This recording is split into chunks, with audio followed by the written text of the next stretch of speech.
तुझको ना देखूं तो जी घबराता है, तुझको ना देखूं तो जी घबराता है। देख तुझको दिल को मेरे चैन आता है, देख तुझको दिल को मेरे चैन आता है। ओ ये कैसा रिश्ता है, कैसा नाता है, ये कैसा रिश्ता है, कैसा नाता है। देख तुझको दिल को मेरे चैन आता है।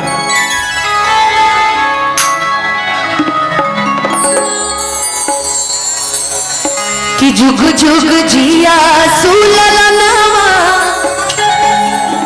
भवनवा के भाग जागल गो। कि जुग जुग जिया सुललनवा। कौन सा माइक आवाज कर रहा है भाई? भवनवा के भाग जागल गो, कि ललना लाल हुई है फुलवा के दीपक, मनवा में आस लागल हो। ए ललना लाल हुई है फुलवा की दीपक, मनवा में आस लागल हो। जुग जुग जिया सुललनवा, भवनवा के भाग जागल हो। जुग जुग जिया सुललनवा, भवनवा के भाग जागल हो।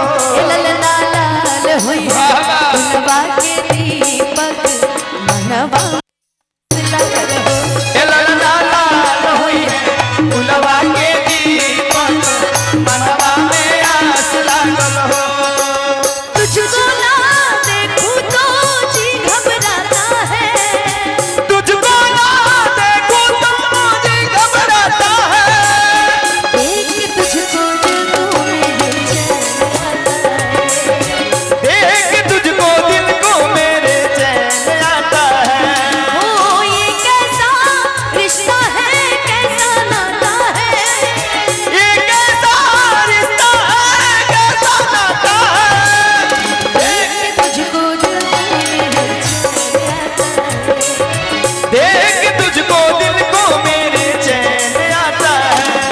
लाल लाल हुई है फुलवा के दीपक, मनवा में आस लागल हो। ए ललना लाल हुई है फुलवा के दीपक, मनवा में आस लागल हो। आज के दिनवा सुहावन, रतिया लुभावन हो। आजू के दीनवा सुहावन, रतिया लुभावन हो। आज के दिनवा सुहावन, रतिया लुभावन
तरफ से बहुत बहुत शुभकामना बाबू के और बाबू के पूरे परिवार के।